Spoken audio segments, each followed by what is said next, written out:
Hi everyone. Before we get into today's secrets of video, I just wanted to let you know that there are some audio issues with this video. It's just my audio, not with my guest. John Bronsterys comes through absolutely perfectly. This is the last one of these videos where I had the audio issues, so I've got a new microphone now. Everything I'm sure will be fine going forward. Anyway, if you want to just hear me crystal clear, then this is probably not the video for you, but I would highly recommend that you do stick around to listen to John, who gives a masterclass in understanding the others and what they're about. So please do stick around. Take care, and I'll see you again soon. Hi everyone, welcome to Deep Geek. This is the latest in a series of videos I'm doing on some of the more mysterious, interesting, sometimes spooky places and peoples in the world of Ice and Fire. And today we've got on somebody, it's his first time on this channel, but he's no stranger to the Game of Thrones community. One of my favourite commentators and one of the most wonderful people, I would say, in this whole community. Would you please welcome John? Do you want to say hi? Hi, I'm John. I also go by Bronsterys. I have Bronsterys YouTube channel. And Robert, it's so nice of you to have me. I'm thrilled to be here. Well, the honour is all mine. We'll get into it as we go through, but John has got a lot of really interesting thoughts, not just on this, but on a much wider array of topics as well. Focusing a lot of the time on sort of symbolism of things, as well as the sort of the story and how the two interplay.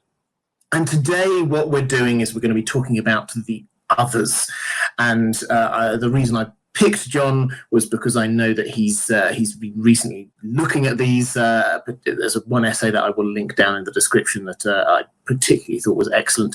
But the others, just by way of a preamble before we get into them, they're clearly central to this plot. They're clearly very important, and yet we know very little about them, actually. We see them in very few chapters, just like bits and pieces here and there. It's more legend, it's more stories about them, and we have in our minds what happened on the show, because on the show they obviously rushed ahead of the story in the books, and they gave us a whole lot more background, and they gave us a whole lot more visual stuff. So that's kind of trapped in our minds. And what I want to do today is kind of like peel that back a little bit and look at what is it in the books that we have about the others, starting off what do we actually know, and then trying to work our way through some of the mysteries that we have here. Why have they come back? What do they want? How might they be defeated? That kind of thing. We'll work our way up towards those kind of big questions. But why don't we start out? John, could you just give us a sort of at a high level, could you just describe them based on what do we actually know about them? Okay, as you say, very little. They appear, I think, only twice. One is the very beginning, of course, the Game of Thrones prologue, and then A Storm of Swords, Samwell 1, where Sam the Slayer kills another. And that's it as far as seeing them directly in the books, as far as I know. If I'm forgetting something, you'll remind me. But so when we see them in the prologue of A Game of Thrones, that's really where we hear the most description of them. So they're tall, they're gaunt, they're hard as old bones, they have flesh as pale as milk. They are, we later learn, they're fast as lightning. They, unlike the whites, they're not clumsy like the whites. They're kind of graceful and elegant and beautiful in a sort of terrifying way. And they have this armor that's reflective. It changes color. It reflects like a pool would reflect other things around them, like the trees and other things. And they travel very lightly on the snow and silently. And they have these swords that are these sort of crystal swords, incredibly strong. They break regular swords when regular swords come into contact with them, at least sometimes. And they're so thin that when you see them edge on, they almost disappear. The others are also very strong, powerful, hard to kill, though not impossible. We'll get into their weaknesses. But those are some of the basics that we hear about them. Yeah, and this, I think, adds to the mystery of them, is the fact that you can't see them. They could have been there, we don't know, just sort of hiding away somewhere they don't leave tracks, so you can't see where they've been. They're almost silent in their movements. What heralds them in some way is this kind of like a rising icy mist, the cold, and just the atmosphere kind of changes. So those are the things that we're dealing with. We don't know whether they bring it or it comes after them. We're not quite sure on all the interactions there. But the image is not so much of just this undead race. That's not what we're talking about here. We're talking about another kind of life. And the imagery that George R. R. Martin seems to be using, and I've got the quote, I know this is something you were wanting to talk about. When George R. R. Martin described them, he said, this is not in the books, but in answer to a question, he says that they are strange, beautiful, think the she made of ice, something like that, a different sort of life, inhuman, elegant, dangerous. Now, do you want to just unpack what that is? So when I say the she, this is a sort of an Irish fairy, but don't think Tinkerbell. This is very different. So do you want to unpack what that is and what the implications of that might be? Yeah, well, look, I learned about the she from Wikipedia, so apologies if this isn't right. But what Wikipedia had to say about them, and by the way, thank you for pronouncing it, because I wouldn't have known how to pronounce it. What it had to say had a lot that resonated with what we know or think we know about A Song of Ice and Fire. So, for example, one of the places that the she are said to come from are special trees. There are certainly special trees in A Song of Ice and Fire, the weirwood trees in particular, and that also they're thought to be in an invisible world that coexists with the world of humans. That sounds like what we call the weirwood network, wherever the green seers are when they're in the trees. Also, it's sometimes called the other world, right? Other world. And that world is supposed to be closer to the mortal world at times of dawn and dusk. Dawn and dusk are important concepts in A Song of Ice and Fire. Dusk typically represents the beginning of the long night, and dawn the end of the long night, like the Titan of Braavos blowing his horn at dawn and dusk. And apparently, if you attack the natural habitats of the she, like if you chop down their trees or something, they fight back fiercely. It's basically exactly what we're told in the TV show is the reason for the creation of the others. The people were chopping down their trees, and so the others were created to protect them. Now, that's not canon, but it's in the books, but it's a TV show, so it's at least interesting. And then there's a thing about how a she-woman announces a coming death by wailing and keening, which sounds a lot like the cry of Nissa Nissa when she dies, that, announces her impending death. And keening is a word that gets used with the others, the keening sound of the swords. And one last thing, that apparently the she fought the humans and agreed to retreat and dwell underground. Sounds a lot like what happens with the children of the forest after they fight the humans, and they have this pact and they kind of agree to retreat to wherever, somewhere else. Or arguably what might have happened with the others after the long night. We don't know where they went, but they went somewhere. So anyway, when George tells us this rare thing about the others, in talking about them, that they're like the she. And it turns out when you look up the she, they've got a whole lot of things that are in A Song of Ice and Fire. It might be that he was borrowing a bunch of those things for the story. Absolutely, and I wouldn't necessarily take my pronunciation of the she as biblical. That's the way I was taught it. But I think there's a huge amount there. I think the links across to the children of the forest, to the trees, we will come back to this a couple of times before we try and unpack exactly what that might mean. But it is definitely there. If you've ever read something like Jonathan Strange and Mr. Norrell, if you haven't, you should. It's a fantastic story. That's the kind of fairy that we're talking about, the kind from the dark fairy tales that come and does baby swaps and mysteriously appears and disappears, and you're not quite sure. They are other because they are different. And for me, I think that this use of the word other is absolutely perfect. by George R. R. Martin, because what he is talking about is it's a psychological concept. All humans do it. We all have to try and fight against it, but we all do. If there's something we don't understand, if there's something or some peoples that we just they're far away, we do not understand, we kind of other them is the thing that we do. We say that they are other, and this is we metaphorically, sometimes even physically build walls. And that, I think, is what is George R. R. Martin is talking about here. We do not understand the others. They are different. They are scary. That is the imagery that he's trying to bring across here. For sure. And it's interesting because he often gives, I'll just say, to make it clear what I'm talking about, White Walker symbolism to people like the Dothraki, for example, or the Ironborn, who are otherized, by the people of Westeros. They view them as different and scary and, exotic and like all the thing. They don't view them as like themselves. They don't see themselves in them, which, as you're saying, is a dangerous and problematic thing.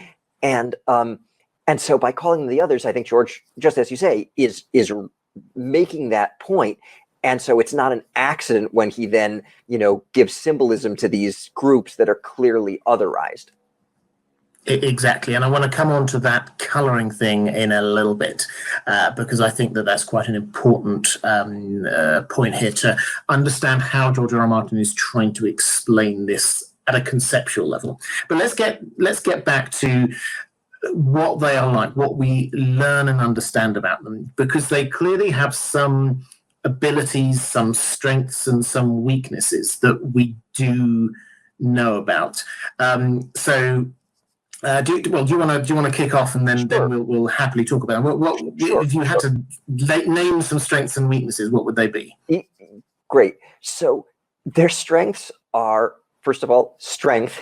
They're very strong. They're powerful. They have these super swords that can do things that other swords can't. They're harder and more powerful. They're not only super strong and large, but they're fast and silent, as we've said. All of those things are strengths.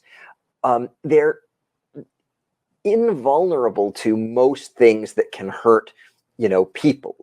They're basically invulnerable, as far as we know, to just about everything, except, and here's where we get to the weaknesses, it looks like there are only two. Although we're told that they don't like iron and they don't like fire, not liking them doesn't seem to mean that they're harmed by them. I mean, they don't have a problem with the fire when they kill Small Paul. Gren has fire there and they just sort of sweep it aside. But what they are vulnerable to is two things: dragon glass and probably Valyrian steel. So we know they're vulnerable to dragon glass because Samwell kills one of them with a dragon glass dagger, stabs him in the neck. The implication is that's not where the armor is, I would think. And so, and he melts, right? Sam's not much of a fighter, but he doesn't have to be. The dragon glass dagger does the work. And it's interesting because dragon glass is called, I think, frozen fire, right? Yeah. And the others, blue eyes, I think, are called burning ice. So frozen fire is like the inverse of burning ice. It's the opposite. So, and also the obsidian is black in color. The White Walkers obviously have white color. Their association, they look like milk. They're called White Walkers. So it's this opposite thing that can kill them. That's obsidian. And then Sam reads in a book that they're also vulnerable to dragon steel and that they couldn't stand against it. And that's how they were defeated at the end of the Long Night. And John says, is dragon steel Valyrian steel? And Sam says, maybe. So it looks like those are, and obviously in the show, we see John kill them with his Valyrian steel sword, Longclaw. So it's probably those two things that they're vulnerable to. Yeah. And the other thing I would add to that, which we don't see, but it kind of makes sense, is water, running water of some kind. To the extent that you get the wall just goes up to the water, and at the other end it goes to this big sort of gulch ravine at the bottom of which is a river. So the implication seems to be from a river to water. Now, if you were concerned about them, then you wouldn't just stop there, you would think, how do I stop them getting across the water? Because what actually happens is that in present day in the world of Ice and Fire is that people go around the side of Eastwatch in little boats, and it's not a big issue. Everyone just like, oh, let's do some trading, we'll just row around. If you were concerned that the others would do that, then you wouldn't have this whopping great big wall just ending there like that. So there's an implication there that I think is backed up by the I talked about this in a previous one of these Secrets of series, the implication that some of the most important places to the children of the forest are islands, like the Isle of Faces, like Dragonstone, where you get the Dragonglass mines, maybe even Starfall, where you get the Sword Dawn, which is clearly at least symbolically important, maybe even Battle Island, where you get that ancient stronghold made from the sort of the fused stone. So the islands seem to be quite important in whatever ancient planning was going on there. So we haven't had confirmation of it. On the show, we didn't get confirmation of it, other than this very small moment that I overanalyzed, where one of the White Walkers stopped at a stream, looked at it, and went a different direction. So we don't know, but the implication is that might be a thing, which matches up with a lot of sort of ancient, undead-y kind of mythology. Can I say just two very quick thoughts about that? So first, that's really, really interesting, and I'm glad you brought it up. And it may well be just right, just as a possible alternative explanation of why they can't just go around the wall like people do in boats. It could be, as you say, that they have a problem with water, but it could also be that it's not the water, but the wall that kind of radiates out its magic that keeps it right. That's warded, so the dead can't pass, and maybe the dead can't pass around it either, because maybe it's that magic extends out somehow magically. Because if you're George, you gotta logistically, you can't make the wall go all the way around the world. It wouldn't work. So you could just invent the idea that there's this magic warding thing that stops them after the wall. Or it could be that they have a problem with water. And just one thought about the islands. What you said about the islands kind of illustrates really nicely two different ways of looking at these books. What you described is your way, which I really like and have learned so much from, that the way of thinking about it, kind of piecing it together like a certain kind of detective work.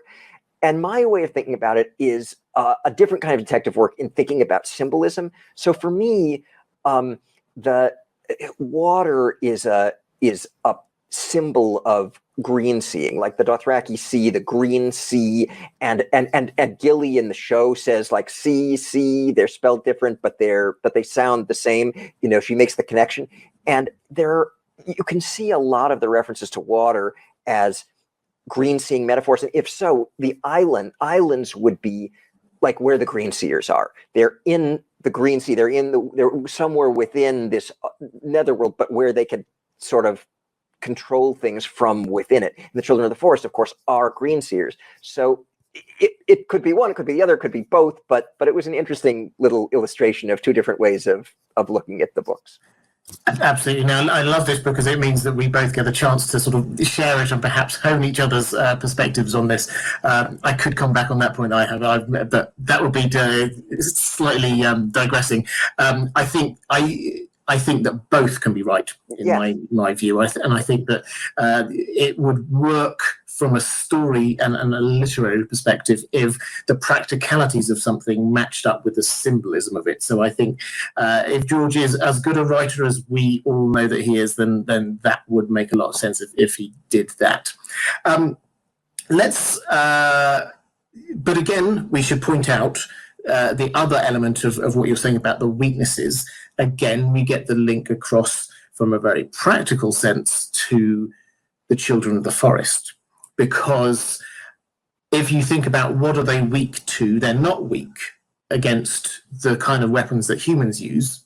They are weak against the kind of weapons that the children of the forest use. So this again, it makes you go, okay, well, it's curious at the very least. We don't know the causality one way or the other. Did the children of the forest use those because they knew that the others were weak, or did the children of the forest in some way cause the others to be weak to the things that they would naturally use? It's not 100% clear, but the link again is there, and this is one of those things where if one of these things were there, a link, then we might think, well, that's just coincidence. But when you get the trees, when you get the coloring, when you get the practical things about stuff like the weaknesses that they have, these things all start adding up. Let's move on, though. So from what we know, what we've seen firsthand, to the legends. Now, we've got a couple of legends I want to sort of look at. The legends we're told again and again by George R. R. Martin, don't take them literally. They're not necessarily literally true, but there's clearly some sort of truth there. There's clearly something that happened. If we start with the Long Night, clearly something happened then that caused the wall to be created and all of the things that we, with the Night's Watch and all of that. So what's your take on what we know of the Long Night? Oh, wow. That's a great question. Ooh. Well, okay. So what we're told is that, and we get some of this from old man stories, they have some credibility because George has said, literally said that we're supposed to take old man seriously. But that doesn't mean that every single thing she says is exactly the way it happened. Some of it probably is, maybe not all. So the Long Night, it's this winter that lasts a generation. And so it's cold, very cold. It's dark. So it's like it's a long winter, but it's also like a long night in that the sun goes away apparently, or something blocks the sun. And so, and a lot of people die from all sorts of things, from the cold and from starvation, because there's the desolation of the land, a major thing in world mythology. And in addition to that, that's when the others come for the first time. We're told explicitly that was the first time they came. Now, what we're told could be wrong, but that's what we're told. And so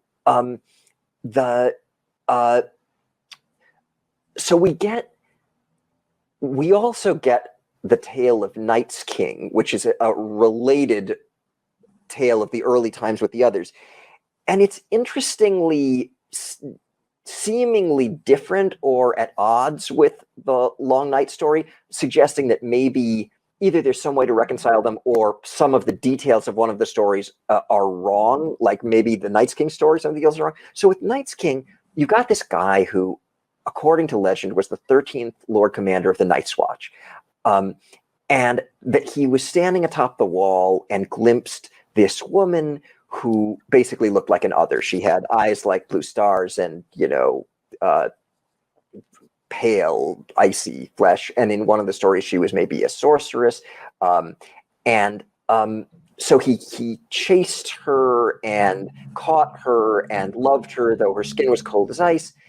And then he changes and becomes Night's King. And he takes her for his queen. She's referred to as Night's King's corpse queen. And they go back to the Night Fort, which at the time was where the Night's Watch had its major seat. It's sort of like what Castle Black is now, except bigger, weirder, and scarier, as you and Bookshelf Stud detailed very well. So and then they rule for 13 years, right? So number 13, right? Bad luck number is all this terrible things, and it's terrible. He binds his Night's Watch brothers to his will with strange sorceries, and it's this horrible time. And then finally, he's defeated by Brandon the Breaker and Joramun, the king beyond the wall. And it's interesting, for modern events, Joramun sounds an awful lot like Tormund, who's kind of like Mance's successor, sort of, as a king beyond the wall type, or leader of the wildlings, the free folk. And Brandon the Breaker, who's that? Well, Stark leader who fights, sounds kind of like, say, Jon Snow. So, or you could see it as Bran Stark, if it's someone who's the broken, right? little different, breaker versus the broker. So anyway, but the problem with that story is that the woman, the corpse queen, sounds a lot like an other, and Night's King is almost exactly the same name as the Night King, and basically George has all but spilled the beans that, you know, these are kind of the same, or I mean, they may be depicted differently, but it's the same. It springs from the idea of the same character. And so in the show, what we see of the Night King is this guy who's leading the others, right? And presumably led them during the long night, not this guy who came along, right? And it's after the long night, in reaction to the long night, that the wall was supposedly built. So how is Night's King standing atop the wall before he becomes Night's King if he's the first other, which the show suggests, because the guy who plays the Night King in the show is the guy who we see being created as the first other in the show. So obviously, you know, the show and the books may be different, but if the Night King, or if Night's King is the first other, then he would have to come before the wall was built. He couldn't stand atop the wall before he becomes Night's King. Why would he be the 13th Lord Commander of the Night's Watch if the Night's Watch is created to fight the others, and the others aren't there yet because Night's King is the first one? That's sort of a logistical problem. So there are ways to solve this, like maybe some of it isn't true. Maybe he wasn't the 13th Lord Commander, or the Night's Watch was different then, or the wall was different then. There are some suggestions of that. But something isn't obviously compatible about the Night's King story that we hear and the other information we've got about the White Walkers. Yeah, fascinating. That's a really interesting overview, I think, of what we've got, and the tensions between those two stories. I think the implication here is that we shouldn't, as George Martin said, take these things too literally, but there seems to be some sort of crossover between the two. There's also the way that the story is told with the Night's King. It does have kind of resonances across with Craster as well, with Craster being sort of a human worshipping the others. This is what we're told happened, making sacrifices to the others, as what happened with the Night's King. Perhaps then it's two stories. Perhaps we have the Night's King that got transformed into the Night King for the TV show, but also a bit later someone else who, well, this is still, if not living memory, then recent memory, decided to worship the others. So perhaps that's where the 13th one came. I don't know. And I don't think we're supposed to know or draw an exact parallel from this. My personal take is that what we're looking at is connected in with the collapsed bottom bit of the Winterfell crypts, because we're told there's a huge amount of thinking behind this, which I shall try and condense down, but basically what we're told is that the Night's King's name was expunged from history. No one was ever going to know who this person was, although Old Man Nan obviously hints that this might be a Stark, and they would be in that very oldest bit of the Stark crypts. There's also links, I think, in with the Horn of Winter, which we're told is broken when Sam finds it, which is a strange word to use for a horn. What does a broken horn look like? Well, maybe it's cracked, but it has no cracks on. So what, magically broken? Who knows? But what is it that Brandon the Breaker broke? It's a coincidence of terminology. Maybe it was a trust, maybe something else, but the Horn of Winter was around, it was blown. So there's a lot of hints there that I have picked together and put into the order that I think works best for me, which is to try and understand what the Horn of Winter might actually do, given that it doesn't seem to bring down the wall. It was blown. We're not told the wall came down, but we are told that giants emerged from the earth, and what is going on in the Winterfell crypts, where there are giants, metaphorical and physical. But that's a digression, because we're talking about the others here. I think what we've got to summarize all of that is clearly some kind of defensive structure against the return of the others in the Night's Watch, the Wall, and Winterfell.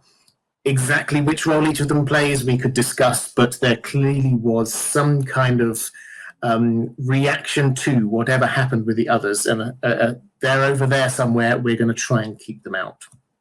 And what I want to move on to in a moment is where all of these hints that we've got connecting with the children of the forest might mean for their origins, why what they're there for in the first place, why they might have come in the first place.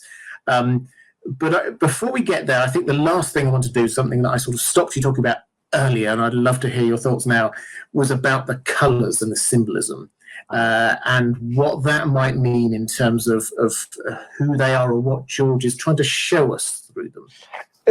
I'm so glad you picked now for that, because I actually was hoping to say something about what you were saying about things that are broken, and Brandon the Breaker and Broken Horn, because that broken symbolism is incredibly important and linked with the others. For example, the breaking of the arm of Dorne is this thing that is associated with the fight between the children of the forest and the first men, which that's all close in time probably to the Long Night, and maybe tightly related to the Long Night. Archmaester Emma, who writes great essays on the same website that my essays appear, has written these really long, really interesting essays about the broken symbolism. Obviously, it's crucially important. You've got Bran the Broken is the guy who becomes king in the end. And repeated, look, the sword of Waymar Royce breaks in fighting the other right at the beginning. And Azor Ahai in forging Lightbringer, his sword breaks repeatedly. So the breaking and the forging are connected. And it also seems that you have this symbolic transformation of characters from others' symbols to anti-other symbols when they break. So one of the signature things that the bad guys do, that sort of other symbols do, is they harm children. And one of the signature things that, or people who are vulnerable, one of the signature things that anti-others figures do is that they protect people who are vulnerable or save them or rescue them. So think of Jaime and Theon. Theon kills the Miller's boys, acting in his role as symbolic other or, bad guy. And Jaime pushes Bran, a child, out the window, trying to kill him. And then Theon and Jaime both undergo breaking events where they're mutilated, in Theon's case by Ramsay, and in Jaime's case by, I think Vargo Hoat farms it out, the taking of Jaime's hand. And then what happens right after those things? Then they start doing different things and protecting the vulnerable. Theon saves Jane Poole, Jaime saves Brienne from the bear. So the idea of broken symbolism being a representation of a kind of transformation from other to anti-other, from bad to good, is a thing. And then thank you for your question. I'll tell you about my essay now about color symbolism. So black and white color symbolism seems to be something that George cares about. So he calls the others White Walkers, and their zombie minions are the Whites. White Walkers and Whites. It doesn't get a lot clearer than that, right? The color white is being associated with the others. And who principally is devoted to protecting everybody from the others? It's the people who take the black and live in Castle Black, the Night's Watch. So we've got the people in white are the bad guys, and the people in black are more or less the good guys. And I know this good and bad thing gives people a lot of trouble. Obviously George sees lots of shades of gray, and the Night's Watch has lots of people who do bad things, for sure. But George has explicitly said this. I mean, he's said the words, the Night's Watch are basically good guys. He said that he wanted to invert the classic color thing to make, the bad guys the ones in white and the good guys the ones in black. So this is a thing. And what's interesting is that there's very consistent symbolism in a lot of duels, starting with the very beginning, the prologue of a Game of Thrones. You've got an actual other against an actual Night's Watch member in a duel. And then you see all these other duels or fights throughout the books.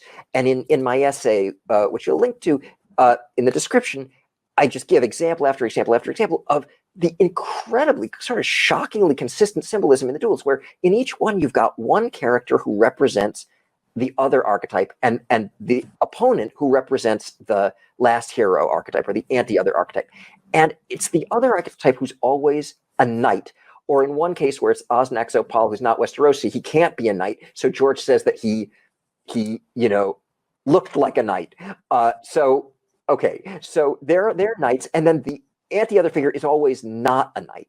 And then the other figure always charges just forward, whereas the last hero figure typically is going backward, also to the side, backward to the side, and occasionally also forward, but basically can go in all directions, but primarily backward. And the other figure always has heavy armor. The last hero figure doesn't, and moves quickly and easily. And the other figure typically, or in many cases, has limited vision, and the last hero figure can go to the side. You might want to think of in the show how the Night King is killed right from the side by Arya. And also often the other figure is sort of artificially looking down on people like, from a horse, and we know the others themselves ride dead horses. So the question is why? Why does George have? Oh, and of course there's the color symbolism. Often the other figure is associated with the color white, and the last hero figure is associated with the color black. So why? What's the point of all this?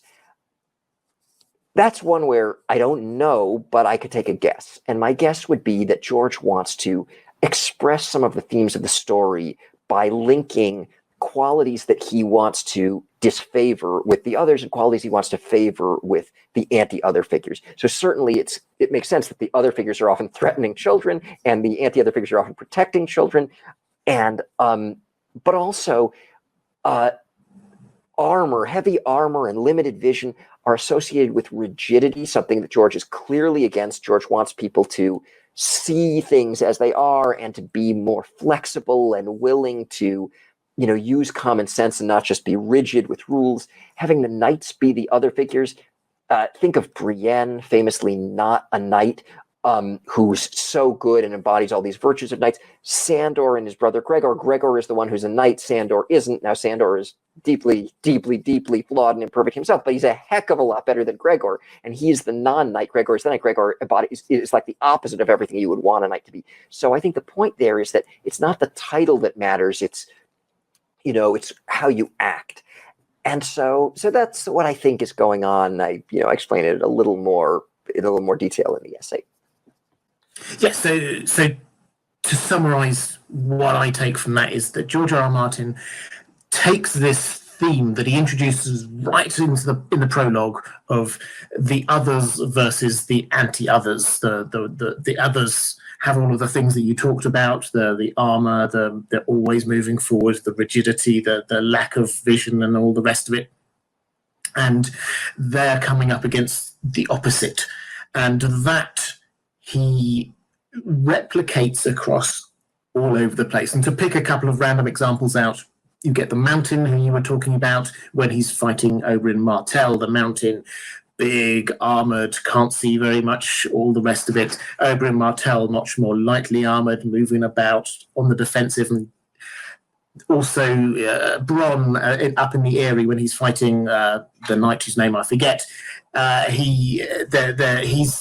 knight is heavily armoured, Bronn isn't, and is dodging about and all the rest of it. So George R. R. Martin keeps this idea up all the way through, not just when he's talking about the others, but also in other things, because he's trying to make a point about rigidity and unflexibility and not being able to see things and just moving in one direction, compared to protecting people and being flexible and all the rest of it.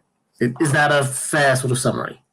Absolutely perfect. Absolutely perfect. And I'm so glad that of the examples, those are the two you picked out, because those are Tyrion's two trials by combat, right? In the Eyrie, he's on trial for his life for killing Bran, I think, or trying to kill Bran. And then in King's Landing, he's on trial for his life for allegedly killing Joffrey. And so these are obviously parallel scenes. It makes sense that George has all of these parallels in them, those and more. And notice that in both cases, the last hero figure, Oberyn in one case and Bronn in the other, who, by the way, Bronn has all black symbolisms, like, oh, Bronn is wearing a black shirt and he has black beard, black hair, and black everything. So it's very, very clear. And they're both defending an innocent man, right? Tyrion didn't try to kill Bran, and he didn't kill Joffrey. So the last hero figures are defending the right in both of those cases. And there are other interesting parallels there too, in that in both cases, puppets get referenced. It's really random. Like, why are puppets referenced in both of these two scenes that are obviously paralleling each other, the two trials by Comet? And the reason, I think, is that puppets are someone controlled by someone else. And, Lysa Arryn is controlling Vardis Egan. He's the knight who's fighting against Bronn in that fight. She commands him to charge, and he charges, which is just like the puppeteer. The puppeteer is commanding knights, and they charge in that in the same scene, in the same chapter. So you've got this puppet master, and in both cases it's a woman, because it's Cersei who's basically the person for whom the Mountain is fighting. And it's an interesting difference where they're kind of the surrogates, Vardis Egan and the Mountain, are sort of compelled to fight for this commander, this person they're representing, whereas Bronn and Oberyn very notably choose freely to fight for Tyrion. So you've got this distinction between something George wants to give the thumbs up to, which is free choice. That's on the side of the last hero, the anti-other figure in both cases, and something he wants to give the thumbs down to, which is compulsion, and compulsion in particular to be made into a weapon that's used by somebody else. Excellent. And I think this is, although that might seem like a sort of an indulgent move into symbolism, I don't think it is, because what this is trying to encapsulate what George R. R. Martin is trying to do with this story, and particularly with the others. The others, yes, it's fascinating, as we will do in just a moment, trying to understand where they're from, what they're doing, how to kill them, and all the rest of it. That's excellent. But George R. R. Martin is not just using them as an interesting enemy. He is trying to show us something, not as an allegory of something. That's not how he writes, but just as a way that we can spot patterns and then start to draw applications out for what he's trying to be showing us. So thank you for that. I think that's fascinating. Why don't we move back, though, to what we've been talking about a few times, which are these links between the others and the children. We've got the trees, we've got the symbolism, we've got their weaknesses, we've got huge amounts of, clearly they were around the long night, the children were there as well. We had an explanation for all this on the show, which is basically that the children, they were running scared from humanity, the first men, so they created this big bad killing machine that could turn on the humans and use the humans' own strength against them, and they created it by magic, turning a human into an other. Do you think that broadly speaking, it might not be exactly the same way, but as a concept, do you think that matches up with what we've seen both practically and symbolically in the books with the others? That is a fascinating question. And it's really hard, because there are reasons to think that it will be the same in the books and reasons to think it won't. On the one hand, the idea of creating something as a weapon to be used by you that then turns on you and kills you is everywhere. And it's a lot in the show, but only because the show has gotten further in the story than the books. So there's just all of these examples. Like Qyburn creates the Mountain to be a weapon, and the Mountain ends up killing Qyburn. The slave masters in Astapor create the Unsullied to be their weapons, and the Unsullied end up turning on the masters and killing them. Ramsay makes his hounds into weapons for him. They end up killing him on the show.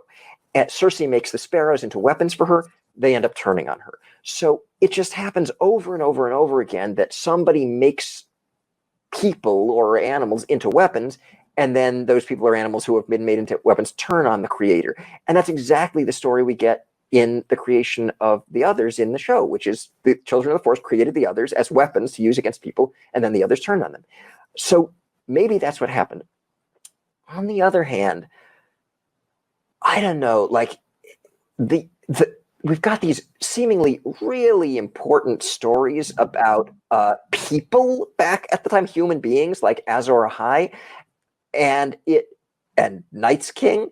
Now, okay, Night's King could be the person who he could have just been victimized by the children, but the Azor Ahai seems very important, and maybe not just as ending the long night, but maybe as having something to do with starting the long night. There's the Bloodstone Emperor story. I know it's just in the world of Ice and Fire, but it sounds a lot like the Azor Ahai story. You've got this man killing a woman, and starting the long night thereby, and so those are people, right? Humans, not children of the forest.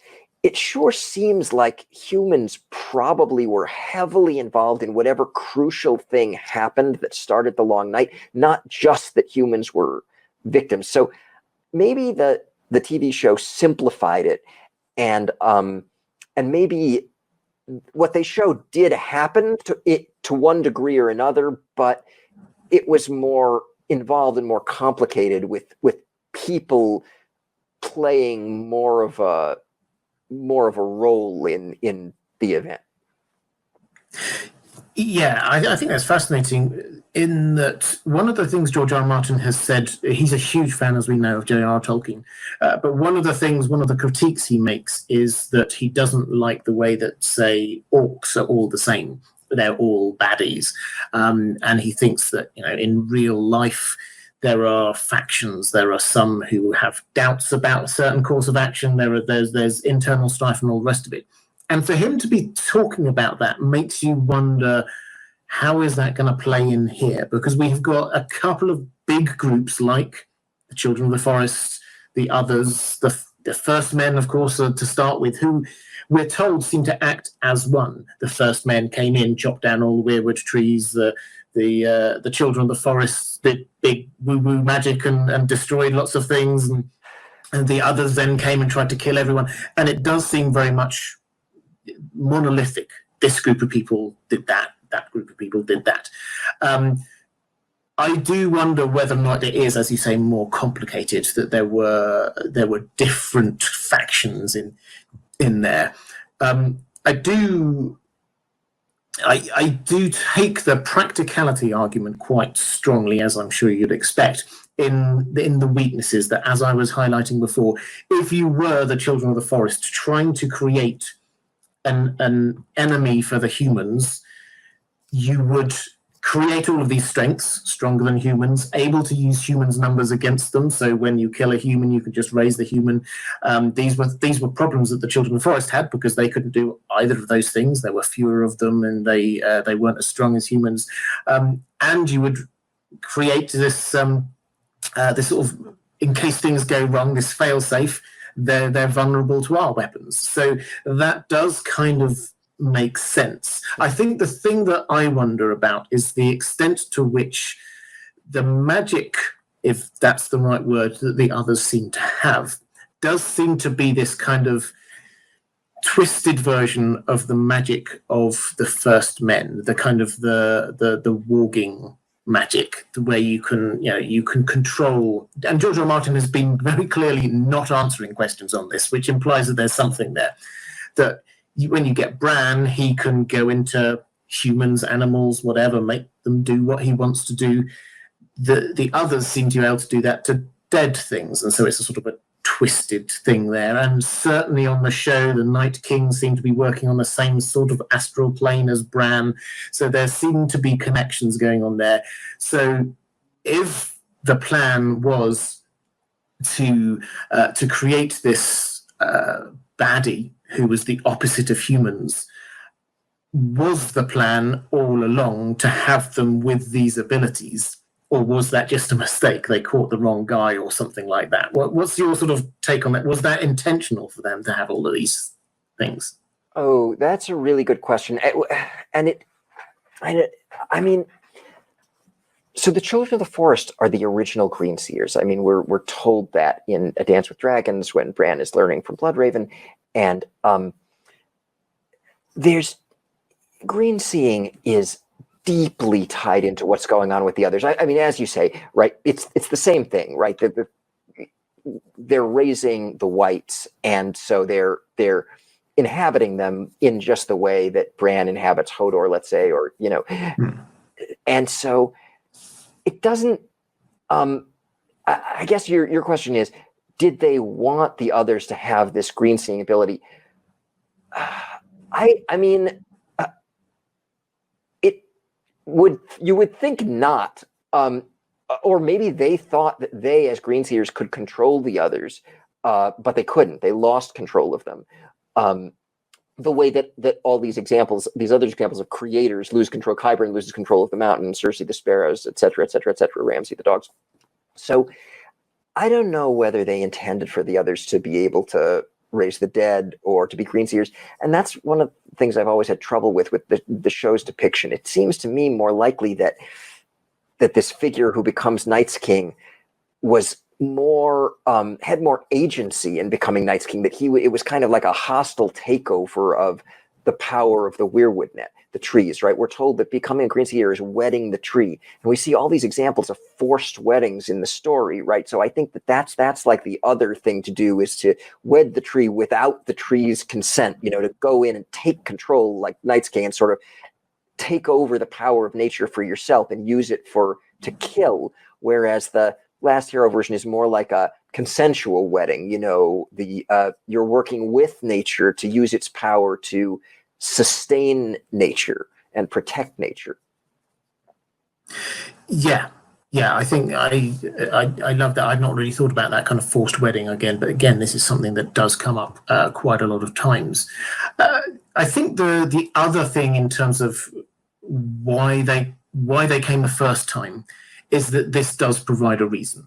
Now, you could say, if you say, well, they weren't created, they always were, then you have to kind of think, well, did they just want to go out and kill? But this does seem to have this, if they were created for a particular purpose to do this, and then they do the thing that they were created for, whoever did the creating or whatever, that does provide a reason for the first time that they came, and the long night and all the rest of it, and it got out of hand, got out of control, they were just attacking people all over the place, turned on their own masters, that kind of thing. It does all fit together. So certainly for me, that's my working hypothesis, is we don't know the details, but that they were created as a weapon against the advancing First Men, and the weapon went wrong somehow. And then what had to happen was that the First Men and the Children of the Forest had to join forces and figure out how to turn the tide. And we'll come back to this idea of how to turn the tide, I think, a little bit later, because I think this has to be connected in with how is it going to be resolved this time. So let's park that for one moment. And the question related to this, if we accept that as a sort of a working hypothesis, that's why they're there, that something happened, that they got pushed back, whether they were defeated or some other thing happened. The question, and this was one that you prompted before we went live, you suggested, so I'm going to hope you've got a good answer to this one, is why have they come back? They've been gone for so long. Why are they back now? I told you, and you can check the DM to confirm this, that I don't have a good answer to that. Well, then I apologize for putting you on the spot. No. I mean, I've got a guess, and it's not just mine. Other people have speculated about this for sure. I think it's a really great question, a hard question. So the birth of Jon Snow, or maybe the birth of Jon and Dany, or Jon, Dany, and other characters, is a suspect for what brings the others back. For one thing, the timing seems to work pretty well. For another thing, we get Ned's dream about, I mean, at least arguably, and or in the ballpark maybe, and we get Ned's dream about the Tower of Joy, which is right where and when Jon is born. And when he's fighting Arthur Dayne, there's this line, a storm of rose petals blew across a blood-streaked sky as blue as the eyes of death. So blue eyes of death is an Others reference. I mean, they're blue eyes of death. Yeah. And also right before that is this thing about how Arthur's sword, which looks just like the sword of another, is the blade was pale as milk glass, alive with light. I mean, that's the same thing that's said about the other swords. So there's all this Others imagery right at the time and place that John is born. And it would kind of work and be interesting because prophecy, George is well aware that traditionally prophecy, it kind of happens the way it says it's going to happen, but it works, but paradoxically somehow, like the thing happens that you thought, but in the opposite way from what you thought the result was going to be. And so Rhaegar believes in this prophecy that he needs to have this one more child who ends up being Jon Snow in order to stop the others. It would be very thematic and typical of mythology and prophecy that actually, yes, it's true that Jon Snow is necessary to defeat the others, but they wouldn't have come in the first place if it hadn't been for his creation. You know, maybe creating him brought them. And why would it bring them? Well, it could be the combining for the first time in 8,000 years of the Stark bloodline and the Valyrian bloodline, right? Lyanna Stark and Rhaegar Targaryen. The combination of two different things is what Septon Barth thinks brings the dragons, as you talked about with Crowfoot's daughter, wyverns and firearms. So the idea of combining different things and creating a new powerful species, whether it be an ice species or fire species, is a thing. So it could be the bloodlines, but there still would be the question, even if that's true, why? Like, why is it that the others would come back because Jon Snow was born? I don't know. Yes, apologies for putting you on the spot there. As I say, I don't think anyone knows, and I think this is the fascinating thing, because we try and pinpoint. We don't even know when they started coming back. Is this, as I say, you say it's the right ballpark? Yeah, I think you're probably right, but you could also argue it could be even further back than that. We don't know exactly how long Craster was doing what he was doing, but it has to have at least been 15 years, one would have thought, and possibly even up to like 40 years or something like that. So it could be a lot longer. And hey, maybe they were on the move even before then. We don't know that. So it's very hard, I think, to say exactly when they started coming back. And that means it's very hard to pinpoint what might have provoked it. Something in me wants to blame Summerhall, but I can't, other than clearly magic was happening. Rhaegar was born there, and if you sort of apply the same logic that maybe that's what's going on, something magically prompted a balance in some way.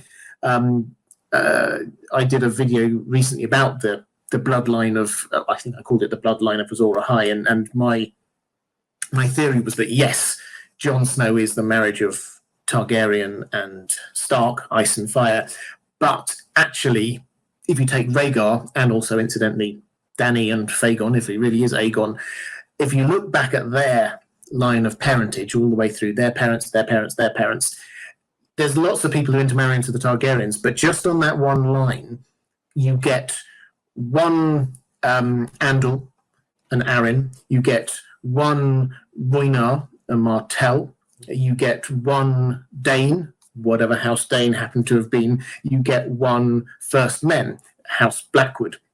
It's almost, as well as obviously Valyrian, it's almost as if you've got at that point a thematic representation of all of the peoples of Westeros and all of the magics of Westeros, one could argue. So the creation of Rhaegar at that point, who was at that time the only heir to this promise of prophecy of where the Princess was promised is, was quite important. And clearly magic was going on, and clearly magic went wrong, which fits in with this, again, this theme that you try and create one thing, you actually create the opposite of the thing, and it turns back on you. But I don't have any evidence for that, other than the fact it feels right thematically to me. But I think the best way of this is something. This is a story all about balance, and something I think caused the balance to be shifted, which brought the others back into play. Whether that's the creation of Azor High Reborn, if we go down that kind of line, or whether that's something to do with, it probably wasn't the dragons, but something to do with magic returning. That's all there. For sure. I love all of that. And look, if you bought a copy of A Game of Thrones, the first book, at the time it was first written, and turned it over to the back, you'd see George wrote a synopsis of the forthcoming series of books. And the first sentence of the synopsis was, "Long ago, in a time forgotten, a preternatural event threw the seasons out of balance." So, which I think is whatever began the Long Night. As you say, throwing things out of balance, throwing nature out of balance is what the Long Night is all about. And the others are all about. Which actually just gave me a light bulb moment, because we've had one other moment in recent history when the seasons were thrown out of balance. That was the year of the full spring, when we had the long winter, and then spring appears. Everybody is fooled. Everybody thinks it's spring. And then after a couple of months or however long, suddenly winter comes back with a vengeance. And it is such a huge moment. It surprises everyone. Everybody is so taken aback by it that the entire year is named after the year of the full spring. It's an entire chapter in the World of Ice and Fire.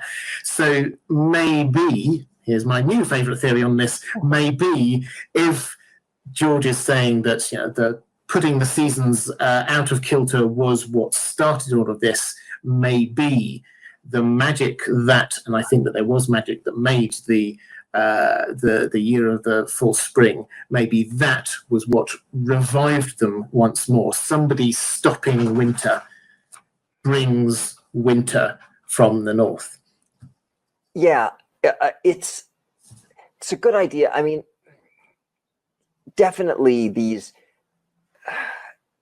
like, I've always thought that Summerhall is sort of like the doom of Valyria writ small, and the doom of Valyria is the thing that caused the Long Night writ small. So this idea of these massive explosions and catastrophes that kill a lot of people, that's part of shaking the world and and throwing things out of balance is a good idea. You could, if you're symbolically inclined, to talk about storms, right? The word storm is in here in the same sentence as blue as the eyes of death, a storm of rose petals blew across a blood-streaked sky as blue as the eyes of death. That's at Jon Snow's birth. And then Dany, of course, is stormborn, right? Storms also could be seen as things that shake up the world and throw things out of balance, right? A storm of swords. One of the titles of the book, you could see it as a metaphor for this kind of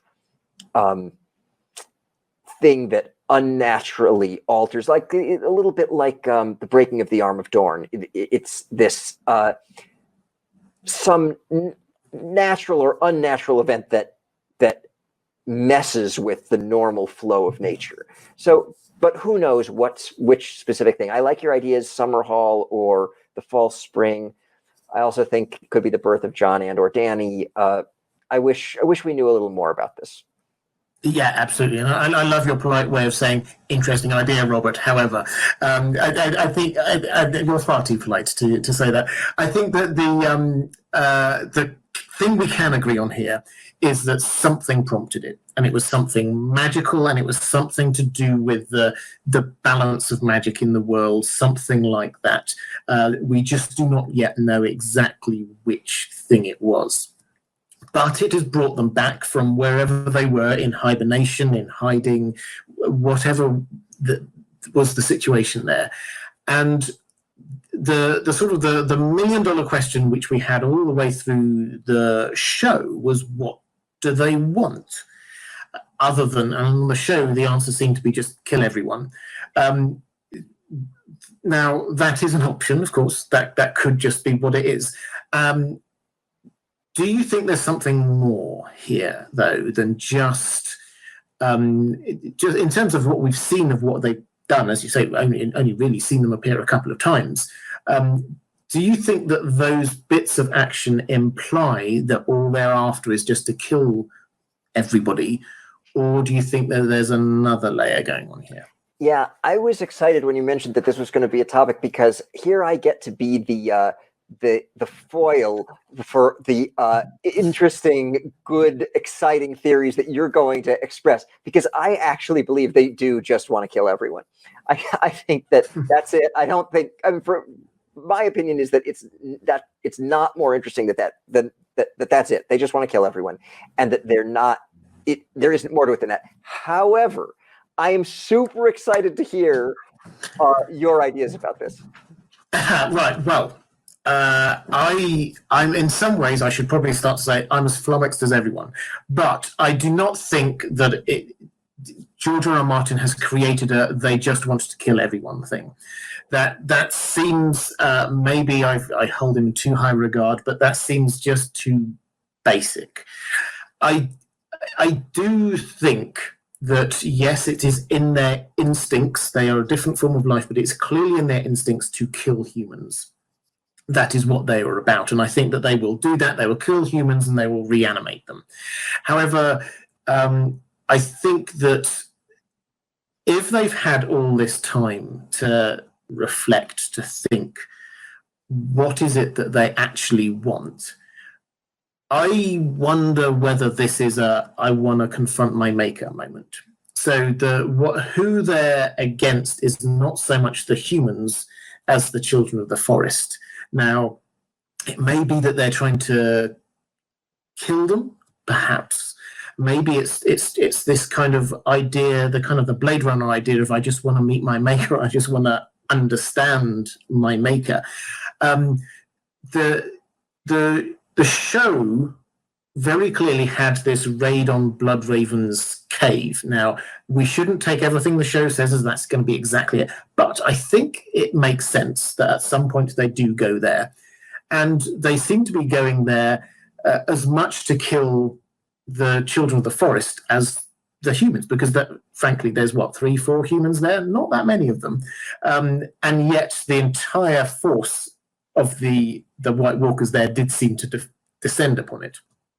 Added to which, they seem to have been encamped around it. This is in the books as well as on the show. They had whites hiding underneath the snow, ready and wait. They can't go in, but they're ready and waiting for their moment. So that seems to imply that they, for a very long time, they have been wanting to get to this place. It's not about just because Bran is there at that particular moment in time or something like that. It's probably not even that because Bloodraven is there at that particular time. It's because this is a place that they want to get into. And this is a Children of the Forest place. So I think that that's the sort of the extra layer that I would add on to this, is that it's not, I think, yes, there's an instinct within them to kill humans, but that I don't think is the primary drive of what they're doing. The other thing and it's hard to sort of draw this out too much because obviously it's in the books and we don't see the symbols, but they're ever the artists, always the artists. They're clearly creating some sorts of symbols. And that seems to be an implication of it. If they were just like, hey, humans, we're after you, they wouldn't be doing that. There seems to be something, and the way that they didn't really develop on it, but the way that the show seems to be going before they got to the last couple of series was that this was a link to the place of their creation. They are recreating it with that swirly pattern. That was the place where they were created. And it's almost as if either they're so connected in with the place of their creation that they just keep on recreating it as a sort of almost a religion, or they're saying, here, people, this is what we're after. This is what we're trying to get to. So I would love, this is one of the things I'm desperate for in the Winds of Winter, is what art are they creating? We haven't really got that much of a description yet. And when we start getting descriptions, we then start to understand, I think, a little bit more about their motivations. Yeah, I really love those points. And you're right about the thing about them being artists. That cuts against my view that, they're just about killing everyone. And some other people who die and become something more or whatever, something different, do seem to fixate on the thing that happened right when they died, like Beric and Lady Stoneheart both are all about the mission that they had right when they died. Lady Stoneheart is about revenge for what happened. She's remembering what happened, but remembering only that thing that was happening when she died. And Beric also, is fighting against the Lannisters because that's what his mission was. He was given that by Ned when he was killed by the Mountain. So that could be consonant with what you're talking about, that the others are obsessed with the thing that happened that created them. And that's why they're making art to depict it in the show. And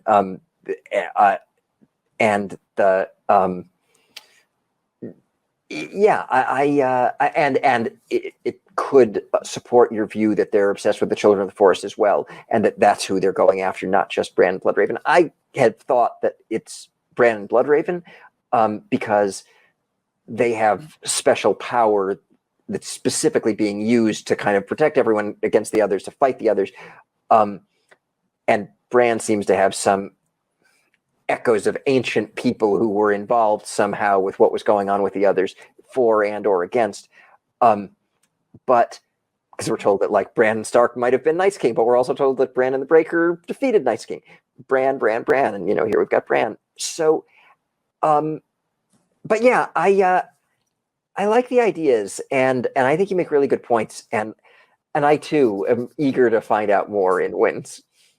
Yeah, and don't get me wrong. I think that they definitely were there to kill Bloodraven and Bran as well. But I don't think that that's the only reason that they were there. I think that the prioritization, as presented on the show, was very, very high. It was like, here's our chance, let's go.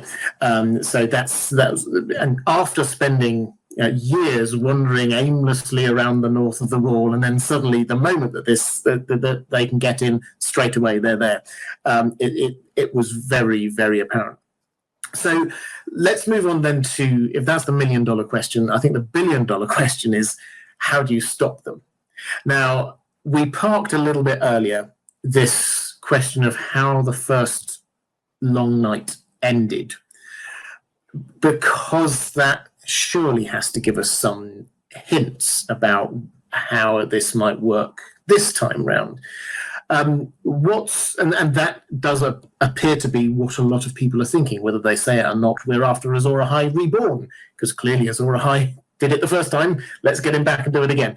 What's your take on what actually happened first time round, and whether or not that can be replicated second time round?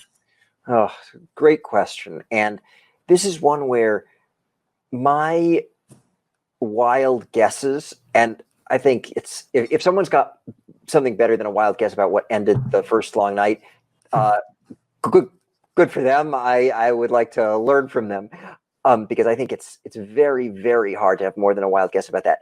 And here, my wild guess is at odds, really, with what we see in the show at the end of season 8. Like, nothing like what I think happened is what happened. At the end of season 8, it's just like Arya stabs the Night King, and that's it. It's one thing. Now, it's true. It's more than that, in that everyone's working together, and I certainly think a lot of people had to work together, probably in ancient times and modern times. Well, at least maybe. But it certainly, as part of the main plot, that seems to be a theme, people coming together. And that's why I think that it can be relatively uninteresting that the others are just the bad guys, because they create, for a pacifist like George R.R. Martin, an opportunity to have a war that's a just war, and that lets all the people who are fighting with one another instead get together. I think that's the interesting part of it. You can have the others themselves be kind of uninteresting in order to create something interesting among the people. But I could certainly be wrong. As for your question of what ended the first long night, so I'm a fan of the last hero story more than the Azor Ahai story as the ending of the long night. Maybe I think that maybe the Azor Ahai story is sort of has something to do with the beginning, again, as other people have said. Of course, it could be both. The beginning and ending probably had something to do with each other. But the last hero story is that basically his sword breaks, right? Which is the thing we see in the prologue of A Game of Thrones, and the thing we see all over the place with the idea of breaking, being involved in the defeating of the others, the creating of whoever defeats the others. His sword breaks, and all these people die, all his companions die. And it sure seems like he's about to die, but but then we're told that he finds the children and he accesses their magic somehow, and somehow that brings about the end of the long night. Well, the way that the children's magic is green seeing, and the way that that gets accessed is by death, right? We're told by Bloodraven that the children of the forest would die in ancient times, and in death they would become part of the godhood. They'd wed the tree in death, and they'd then get this control over nature that green seers have. And Night's King dies, right? We see in the show the Night King is a person who dies and then becomes, through his death transformation, this person who can control nature in twisted ways, as you very rightly say. So I feel like maybe what happened is a guy dies and becomes Night's King and takes over nature, and then ultimately someone else dies, maybe as a self-sacrifice. Unlike the situations where people like Stannis are trying to sacrifice Edric Storm, trying to sacrifice somebody else. That's not the right answer, but that's not the good thing to do. But the good thing to do is self-sacrifice that maybe results in the ability to access the green seeing power for good, like Bloodraven has and Bran has, to access it for fighting against the others, and to create people like Cold Hands, who are like others but fighting against the others. So that would be my guess, that somehow a person becomes a green seer in order to counteract the green seeing of the others, maybe wrest the Weirwood Net's power away from the others, or knock them out of power within the Weirwood Net, or something like that. Or even, and this is a wild one, but obviously the wind is associated a ton with the old gods and the powers of green seeing. We hear the wind all the time. Did Ned Stark hear you? Hear the wind? Who sends the wind? It's the gods. If you believe the theory in the fandom that the long night was some sort of thing where a cloud of dust particles blocked the sun, kind of like the meteor crashing down and extend the dinosaurs in real life dying from some sort of impact winter. If you believe in something like that, then what would end it would be something blowing away the dust particles. So the idea of a green seer skin changing the wind and ending the long night that way, it's kind of crazy and far out, but I wouldn't rule it out. I wouldn't rule it out. Oh, well, I mean, that's the first time I've heard that one. I think it's a great idea, is this of using the elements. I mean, I think one thing that you said at the beginning of that I would want to pick up on, which is this fact of George R. R. Martin being a pacifist, which he is. And that, for me, gives a clue to what I don't think is going to happen. I do not think his conclusion to all of this, the answer to everything that's been happening, all of these wars, all this death, is to get a big army and fight them and prove that you're bigger and stronger than them. That, I don't think, is where this is going to go. I think clearly something to do with magic, and I think sacrifice, again, you talked about, and I think that was clearly part of the Azor Ahai myth, this idea of sacrifice in order to create the weapon that allows you to do what you need to do, and also this brokenness, which was the last hero idea with their swords. So, and as we were talking before, brokenness is about, you can be a broken person and then come back up. So I think these are the couple of kind of building blocks that we've got. I'm sure sometimes guilty of trying to be too kind to season 8 and interpreting it in a favourable way, but I wonder whether what was happening at the end, and this was what I think they were trying to describe when you watch the sort of the showrunners trying to describe what happened at the end of episode 3 or whatever it was of the final season, when you get that big battle and you get Arya charging in and all the rest of it. If it is just Arya's really good at fighting, therefore she kills them, that doesn't work for me. However, if it is what I think they were trying to do, which was to say that the Night King was created by magic, and the terms of magic were in front of a weirwood tree with dragonglass plunged into his heart, with lots of sacrifice around, that can be undone by the Night King standing in front of a weirwood tree with Valyrian steel being plunged into his heart with lots of sacrifice around.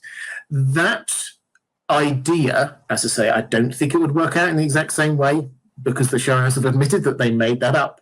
But the concept that the others, the White Walkers, had to be unmade, the magic had to be undone, that does appeal to me. That idea that it's not a matter of fighting them until the end of it, but it's actually trying to understand what is it that caused all of this. And thankfully, we've got someone in Bran who will be able to go back and find out. And then how do we perhaps undo this? And that, I wonder, is what brings us to what seems to be the sort of the center of a lot of this, which is the Isle of Faces. It would not surprise me if we end up back there. I completely agree with all of that. I mean, think about Ned and Arthur at the Tower of Joy, where Arthur says, "And now it begins," and Ned says, "No, now it ends."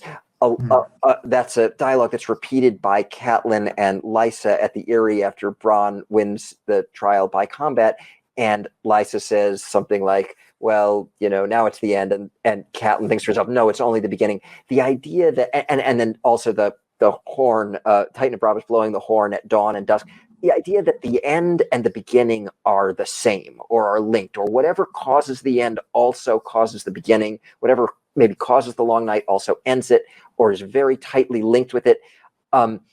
It seems to be what's going on. And so I think your point is fantastic, that what you liked about the depiction in season 8 was that it was this mirror of what happened to create the Night's King, was what finishes him. Yeah, and I think that is what it is, and I don't think we have enough information yet to know the exact shape of what that is, because we do not have the information yet about what the creation of them was. So that, I think, is, and George R. Martin said, we're going to see more of that. We're going to go further north. We're going to understand a bit more about the others in the next book, certainly. So hopefully, if we did this in however many years' time when the next book has come out, we would then be able to make a much more educated guess upon what that actually looks like. Yeah. Okay, I'm going to start bringing this one around to any other points you've got. I mean, we've gone through quite high level and a lot of detail where we can.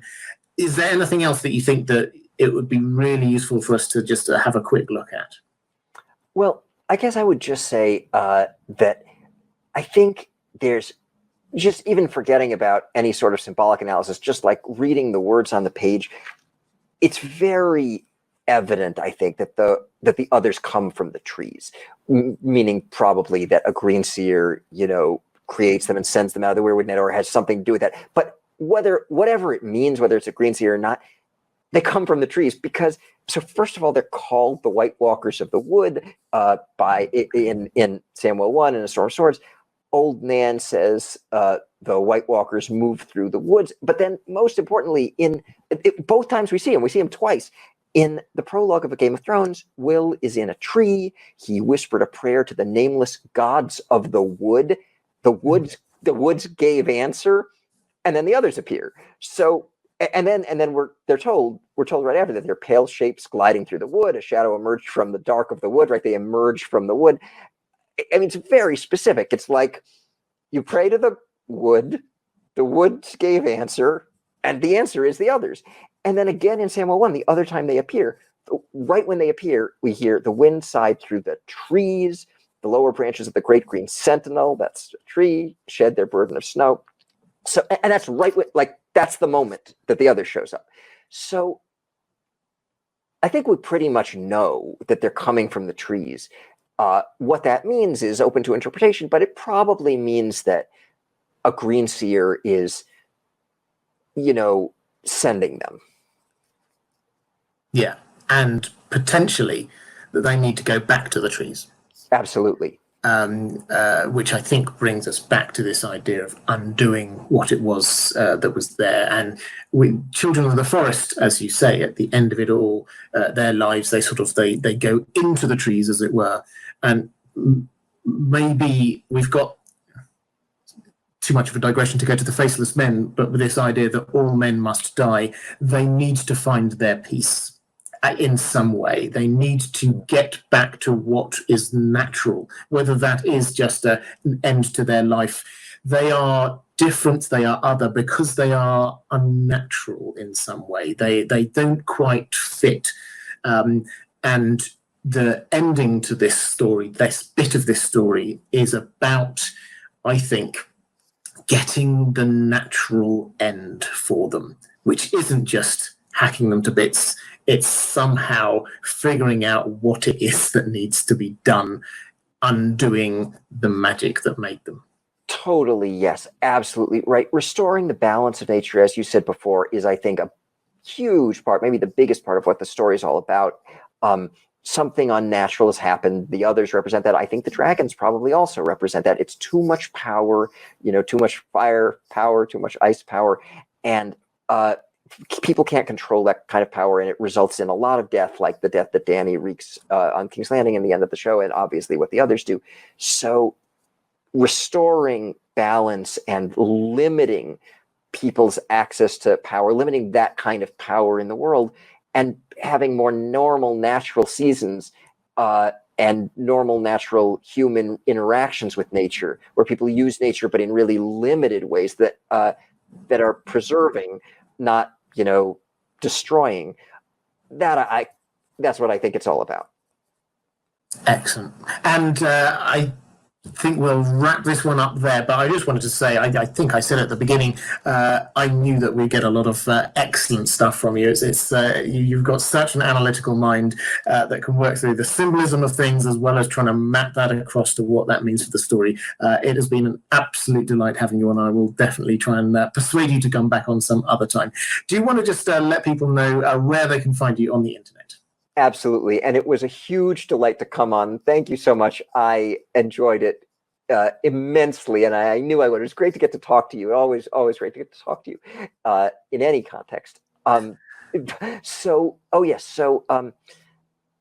probably, so one place, if anyone ever wants to communicate with me or ask me any questions or say anything, you can find me on Twitter. I'm at Bronst6, B as in boy, RONST, and then the numeral 6.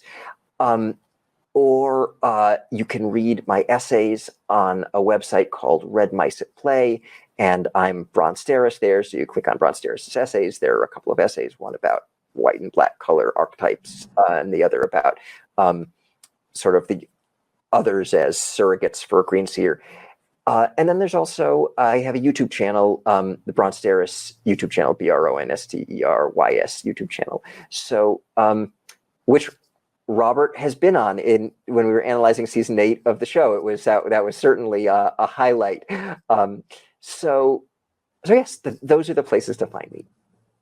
Excellent. Well, as I say, it's been an absolute pleasure. Thank you so much. And links to those things are going to be down in the description if you go and have a look at them. I will make you disappear for just one moment so I can point at things. If you're interested in watching more of these videos, chats with other creators through some of the more mysterious aspects of the world of Ice and Fire, then there's going to be a link appearing somewhere around here.